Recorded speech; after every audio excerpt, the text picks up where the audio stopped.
Brothers and sisters in the Dharma, 新年快乐，万事如意啊 ！And 恭喜发财，what 啊 ？So today we are going to talk a lot about what 啊 ，right? And I will be your 财神爷 today lah, God of prosperity.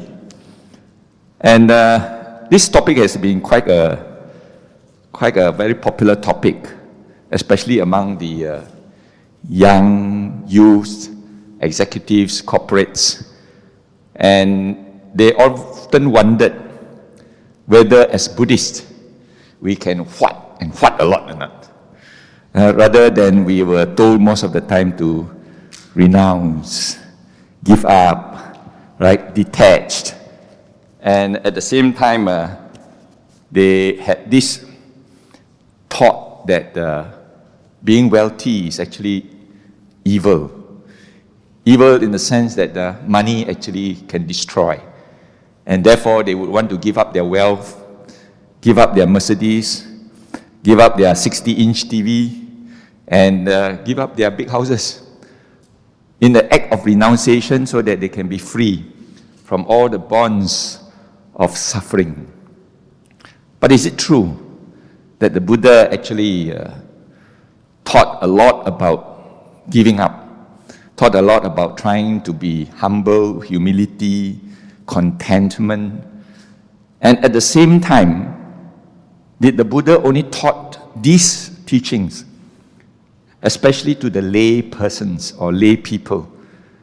The Buddha did many occasions encourage a lot of our lay Buddhists, the upasikas and even the upasakas, to actually make wealth and to a certain extent prosper.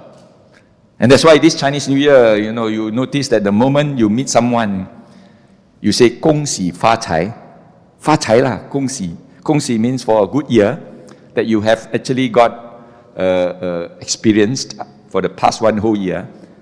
And 发财 means for this coming year, let's be prosperous together.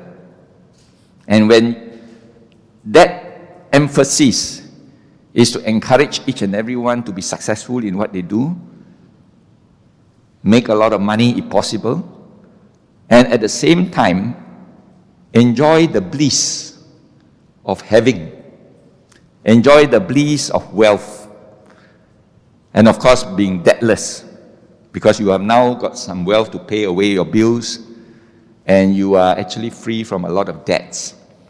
And lastly, of course, be blameless. So this morning's topic is very apt for this occasion, is that we get this bliss by having wealth and at the same time making use of our wealth, very importantly for good purposes. And of course, trying to use the wealth to create a lot of debtlessness and blamelessness. All right, let's look at these two personalities.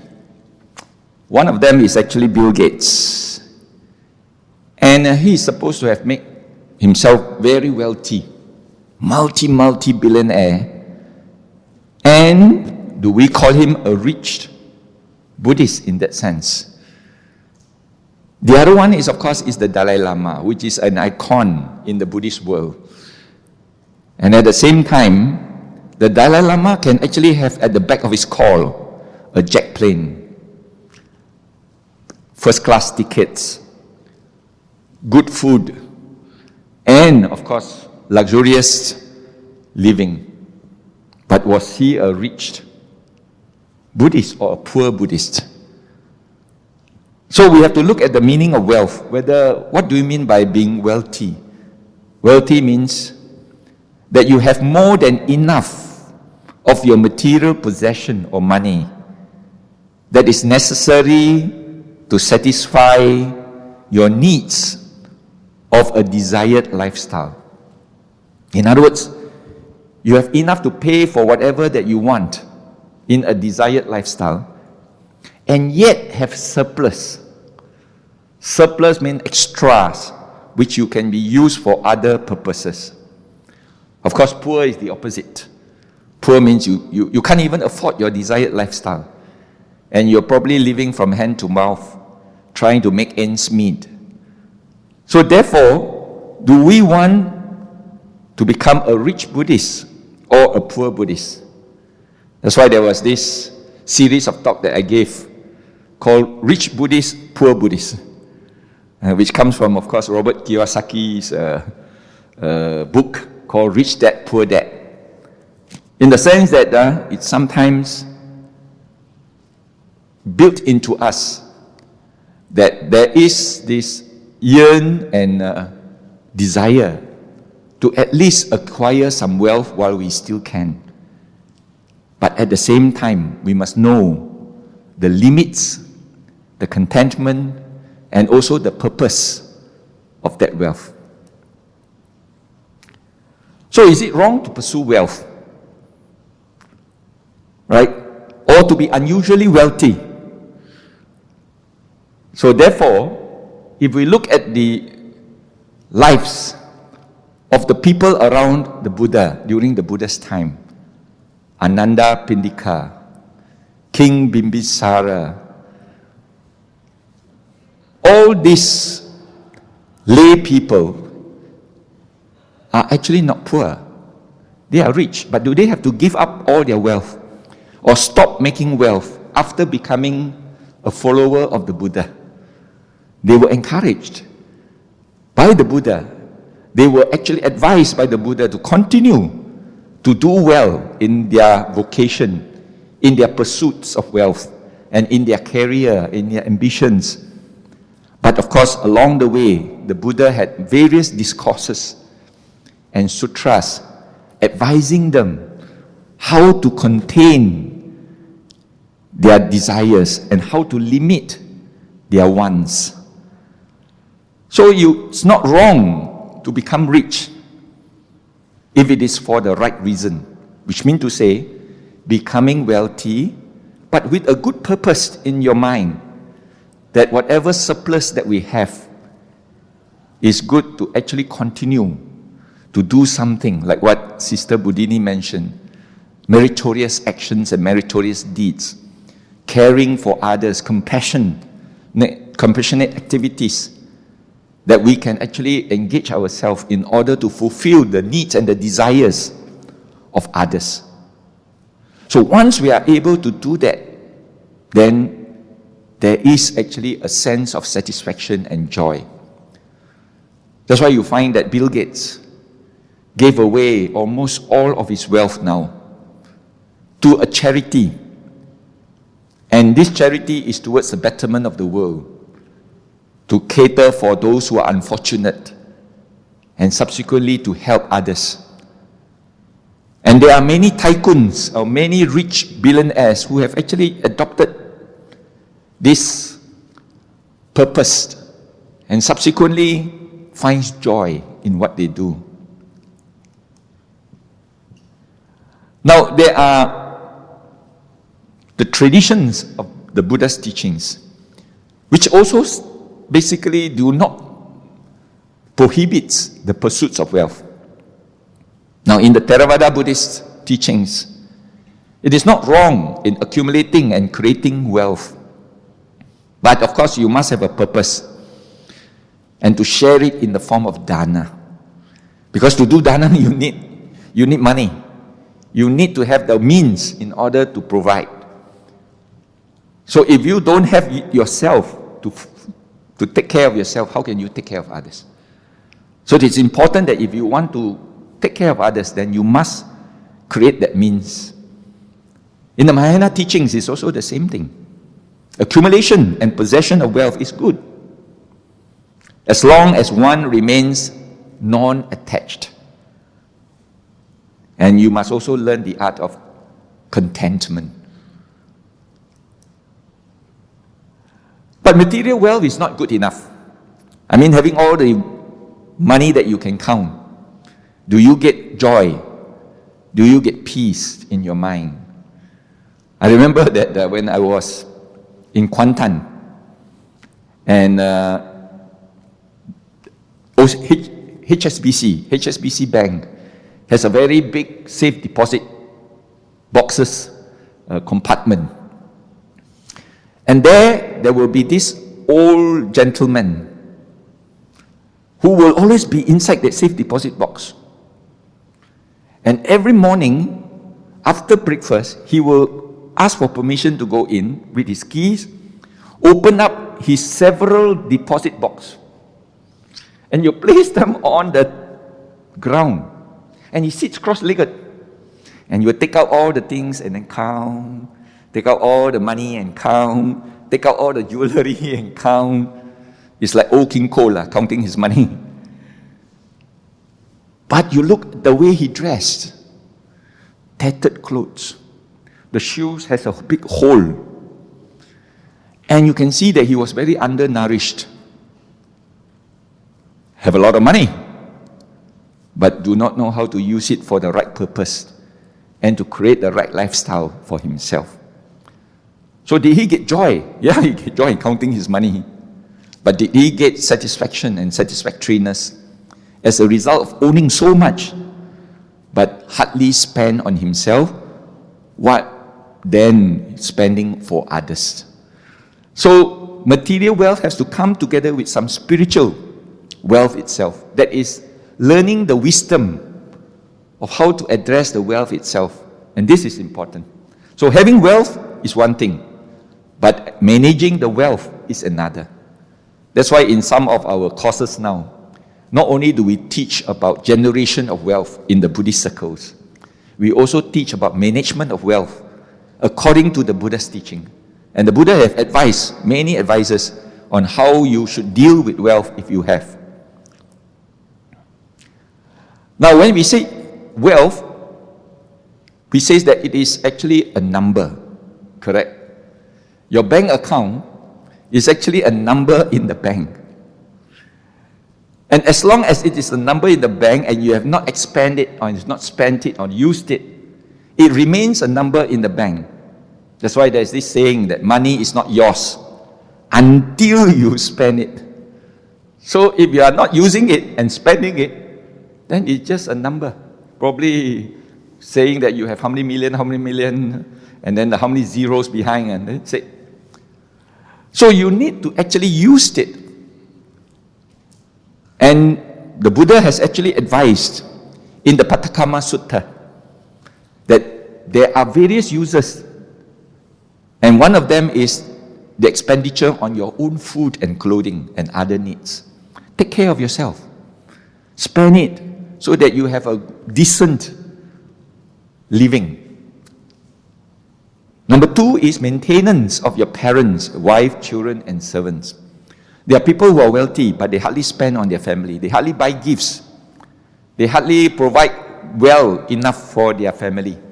They can belanja their friends, squander it off, gallivant it. But at the end of the day, their family lives in difficulties. And you also need to have it for your illness and emergencies, especially during this modern time. It's not cheap to be sick. Imagine when you are in the hospital and the doctor says, well, you have to undergo an operation, but this is how much it will cost. And if you don't have an insurance standby ready for it, you will then find you have difficulty in actually managing it. So you need to have the wealth in order to accommodate and to afford you the right kind of care in times of emergencies and in times of illness. And fourthly, of course, for charitable purposes. You need money to do dana. You need money to donate to build centers. You need money to provide for compassionate activities and sponsoring a lot of other welfares. So you need and you must spend accordingly like this. And lastly, of course, for the performance of the following, you must treat your own relatives well. A lot of times when we are wealthy, we are very scared of relatives, isn't it? At the moment you hear the doorbell, ding dong, and then you go and open the window slightly and see, oh, you're my relative. So you say, tell the maid, tell them that I am not in. And the maid went out and tell the relative, my boss say he's not in. But relatives are the one who will be the first to arrive when you breathe your last and about to be sent off for your cremation. Relatives are the one who first visit you when you are in the hospital. Whether it's for the right motive or wrong motive, but at the end of the day, they are the person who is the most closest to you. It could be your uncles, your aunties, your cousins. But at the end of the day, we must treat them well. And if we are wealthy, don't forget them. Treating one's visitors and being hospitable. A lot of times, sometimes we are very kedukut, we don't spend this kind of money. But it's important because visitors are your friends, and your friends who have the courtesy to pay you a visit. Treat them well, bring them out for a meal, or even serve them the best food that you have in the house. Offering alms in memory of the departed. Now, many a times we find that a lot of our friends neglected this. That when it comes to the memorial services, when it comes to the anniversaries, we often do not perform this offering of alms in their memory, because our departed actually doesn't depend on the TV that you burn, the gold ingots that you actually send up and burn and send up. They depend on the merits that we accrue and then eventually transferred for them to rejoice at the same time. And with that rejoicing of punya, they then uplift themselves, and who knows, give them a good thought, a good last thought before they transcend into the next birth. And this is the best we can do. So when we have the wealth, always remember your departed relatives. Sometimes we are too wealthy, we don't have that yearn to take care of this. Of course, offer merits to the deities. Sometimes we honor them. We then do merits and we share. We don't transfer, but we share with the deities and the devas. Because they continue to be showering blessings. At the same time, also associate with us. And of course, they have certain abilities which we don't. And if they are associate, they help us sometimes along the way. And of course, lastly, think of the country. Pay your tax. They always say that the two things you cannot escape. One is called death, the other one is called tax. In the whole life, you cannot run away from these two. So, pay your taxes if you are wealthy. Don't curi ayam anymore.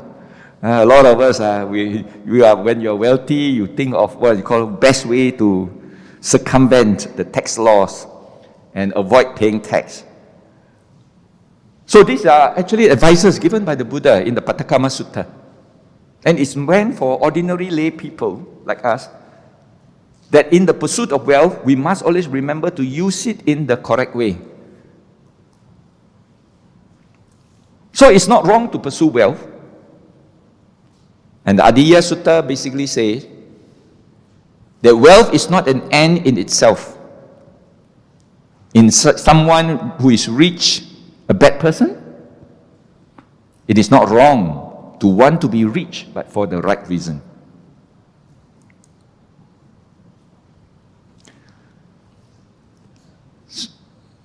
Now in this Anguttara Nikaya 2.145,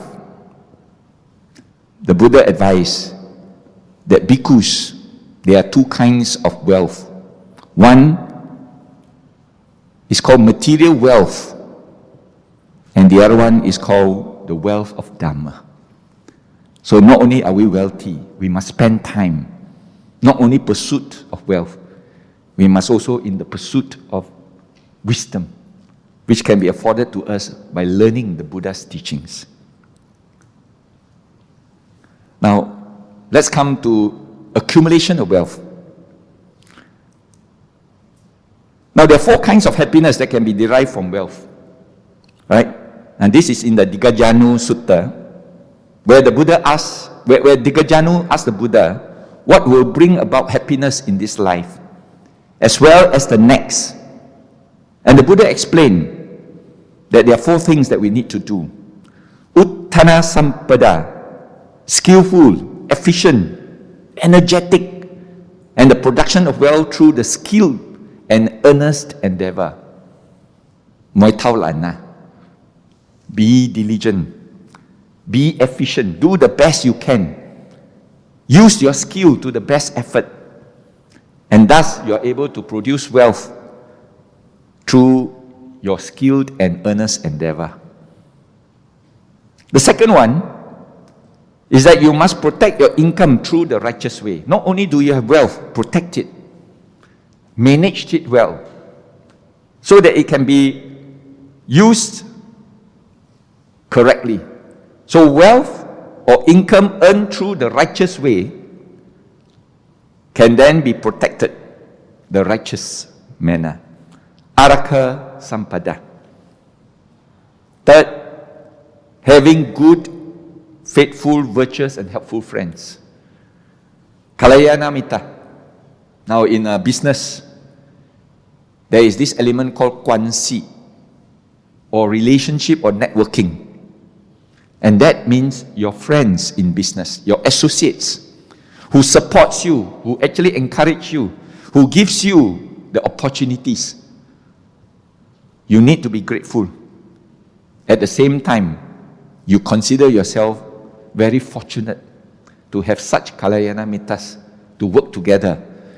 And that's the reason why we encourage a lot of our Buddhist friends practice that compassion and altruistic joy to help each other in business, support each other in the business. And lastly, of course, living within one's means. Sama jivi kata. Which means to say, don't buy now, pay later kind of mental attitude. In other words, you are spending beyond your means, or spending the future today. At the same time, whether you can make it in the future, that is another big question. And I think a lot of our young people have actually moved in that direction, especially with the credit cards. Just swipe only, and finally pay later. But at the end of the day, that's where they got into debt. And a lot of bankruptcies happens because of this.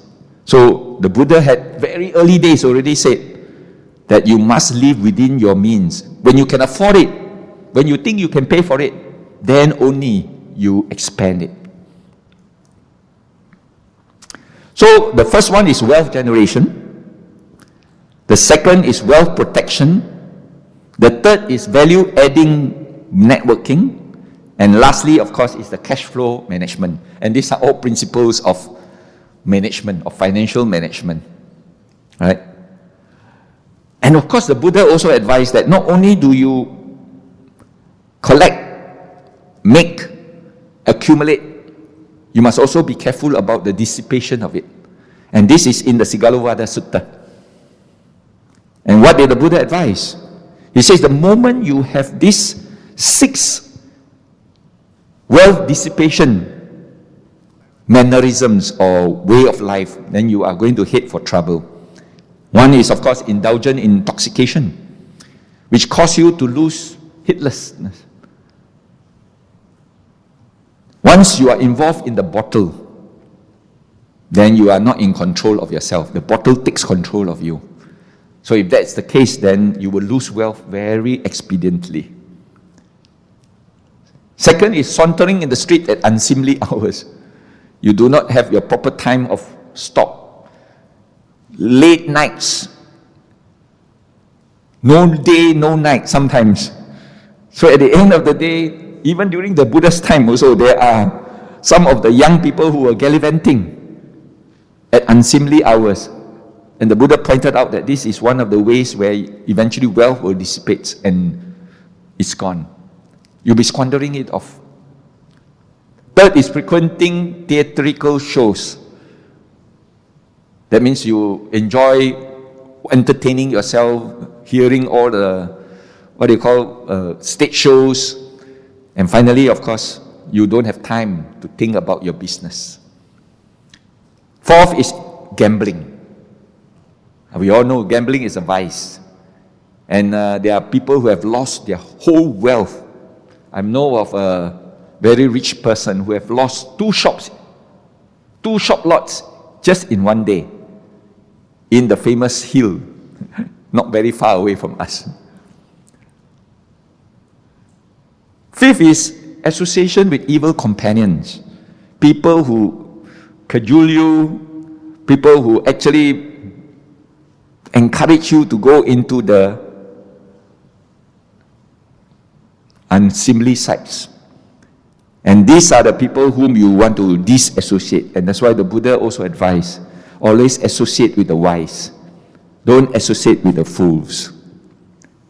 And lastly, of course, the habit of idleness. Doing nothing. And I think this one, sometimes we always say that once you have made your wealth, you have to continue to protect, continue to sustain. But there are generations, and we can see it even in my hometown of Malacca. There are very rich people at one time. But subsequently, because of idleness, just keep on spending and not making. They lose all their wealth. So these are found in the Sigalovada Sutta. The Buddha has advised, and this is where we need to take note. And in the Sigalovada Sutta, the Buddhists mention about the 6 consequences if you are addicted to idleness. That, it's extremely cold, you don't want to work, extremely hot, you don't want, too late already, procrastinate, early in the morning, cannot wake up, therefore you do not want to go and report for work, or you are extremely hungry, cannot work, too weak, and finally, of course, too full also cannot work. So many excuses. And these are sometimes, when you are addicted to idleness, these are issues. And this is also advised in the Sigalovada Sutta.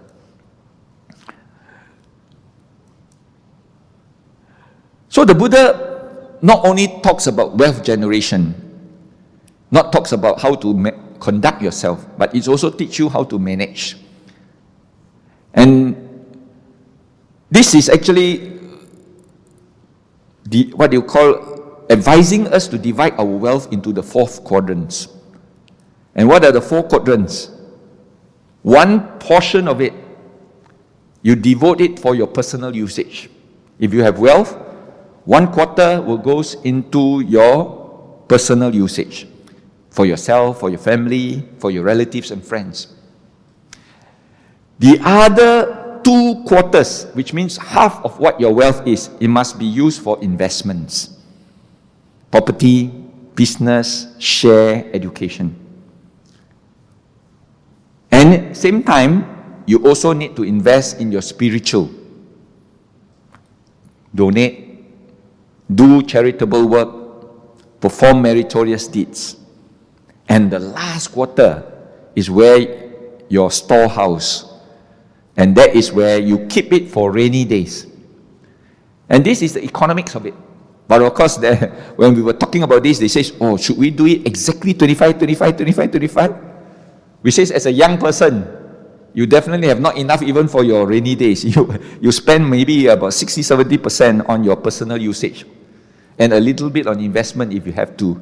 The rainy days don't have much. But it doesn't matter, as long as we are having in our minds the 4 quadrants, and we exist, trying very hard to make sure that eventually we will have this 25, 25, 25. But at the same time, we must also earn our wealth righteously. Righteously by engaging ourselves in the right livelihood. And so, of course, the Buddha has advised in the Vanija Sutta that there are 5 wrong livelihoods which we cannot get involved. Trade in weapons. Especially now, a lot of crisis in the world is started by big conglomerates which deals in weapons, and they are the one who is starting wars, because so that the countries will then buy weapons from them. Trading in human beings or human trafficking, slavery for that matter. Of course, the world is actually very hitting hard on forced labor, but at the same time, we must also differentiate between slavery and occupational recruitments. So trade in human beings is not good.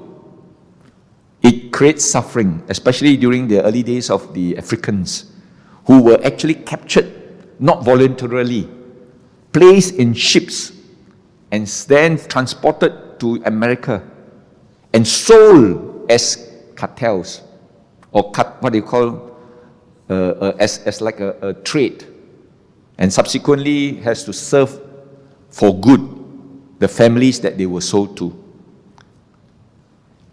Third is the trade in flesh, animals for slaughtering, butchering, and so on. Of course, this is classified as wrong livelihood. But can we say that the butchers cannot be Buddhists? We will encourage even those who are engaged in this trade as butchers or as meat pork sellers. But at the end of the day, if they then slowly see the light, being to feel the compassion even for animals, they will then be able to have the ability to change and move on from that trade. But of course, trade in flesh is one of the wrong livelihood. Trade in intoxications that causes heedlessness is also a wrong trade. And trade in poison, which is drug trafficking, which can destroy a person's life, it can destroy a whole family. So the Buddha has actually identified these 5 wrong types of livelihoods. So as we said, that you are going to make wealth, you are encouraged to be entrepreneurs, you are encouraged to be your boss, you are encouraged to be successful in your endeavors. But we must also learn that there are bliss that we can obtain as a result of having, as a result of making use of wealth, as a result of using the wealth to pay for our debts and our bills. And finally, of course, nobody blames you if you have done your duty and your roles. So these are the 4 kinds of bliss that can be obtained, right, by a householder. Now, which 4? The bliss of having. The bliss of having means possessions. The bliss of having wealth, either in material or in non-material. The bliss of making use of it. You feel good that you are able to have wealth and you are enjoying your wealth for a right purpose. The bliss of debtlessness, which means to say, in your mind, you are not burdened by all the debt collectors that will eventually come after you, because you are spending within your means. And lastly, of course, the bliss of blamelessness. Let's go to a bit more detail. The bliss of having wealth, the bliss of making use of wealth, the bliss of debtlessness, and the bliss of blamelessness. What is the bliss of having wealth? We mentioned earlier that when you have earned through your efforts and enterprise, amassed through the strength of your arm and piled up through the sweat of your brow, you earn it all yourself. It's not easy come, easy go. You really work for it. You deserved it. So righteous wealth from righteously gained. So all our wealth should be from this source. So when they think that I have wealth earned through my efforts, my enterprise, amassed through the strength of my arm, and piled through the sweat of my brow, you feel good. You get that bliss, the sense of having the wealth, and the sense of being complete and free from all the worries and woes. So righteous wealth, righteously gained, experience bliss and experience joy. Now let's talk about the bliss of making use of wealth. These are people who have already succeeded and is wealthy. You are gained righteously, and it's righteously gained. Partakes the wealth and makes merit out of it. So when you now think that, yes, I have been able to use my wealth for a purpose, and I feel good about it, that wealth becomes meaningful, isn't it? That wealth becomes like very fulfilled. You have lived a good life. You have gained a lot of wealth. You are now able to spend it in the right way for the right purpose. Don't you feel good? You feel blissful as a result. And subsequently, because you are wealthy, pay your debts. A lot of wealthy people, they don't pay debts. They may be wealthy, but they are very kedukut in paying their bills. When you go and see them and say, can I have a, settlement? They say, oh, okay, give you 10,000, give you 5,000, although you owe 1 million. I remember when I was young, I went to collect bill. My boss sent me to go and collect bill. I sat in that chair for nearly one whole day. And the bill was about 100 over 1,000. The person came out and says, why are you waiting here? I said, I'm waiting to collect the bill which you have not paid. How much do I owe? 100,000. Okay, take 10,000 and go home. And he gives 10,000, write a check, 10,000, and ask you to go back. Very rich, that person. He is not poor. But he just likes to nibble at paying these debts. So the moment you have a lot of debts on your head, where people then have these bad views about you, when people have these unhappy thoughts about you, in other words, there is a little, within inverted commas, a curse cast upon you, would you feel good and happy and blissful as a result of that? Number two, if you have a lot of bills to pay and you cannot afford to pay, that also is another problem, because you have spent more than what you can afford. And so at the same time, when you are full of debts and you are trying to escape, trying to hide, trying to,逃避, isn't that a lot of woes and worries? And can you sleep well? The knock on the door will make you jump out of your bed because somebody is coming to collect debts. Or, now debt collectors are very aggressive. They actually come to your gate, middle of the night, and then shout, ask for payment to be made. So if you are debtless, you sleep well, isn't it? Your nights are very peaceful, very calm, because you are responsible. You have fulfilled your duties. And secondly, of course, people have honor and respect for you. Now, what is the bliss of blamelessness? This is when you have done a lot of deeds where a disciple of the noble ones is endowed with blameless bodily karmas, blameless verbal karmas, blameless mental karma, both in thoughts, action, and speech.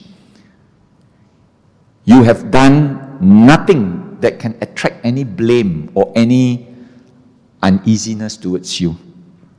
So when you think about this and says that, well, I live a good life, I am wealthy, but at the same time, I have done my duty to my parents, I've done my duty to my wife, my spouse, my husband, my children. I've done my duty to my relatives and friends, and even to my company, to my bosses, and to my country. When you think in that manner that you have fulfilled all the roles and responsibility, nobody can blame you. You can have that peace of mind. So there is this four bliss, which is actually very important in our lives. The bliss of having, the bliss of making use of the wealth that you have accrued righteously, the bliss of being free from debts, and the bliss of not being blamed by anyone as a result of your manners of speech, action, and thoughts.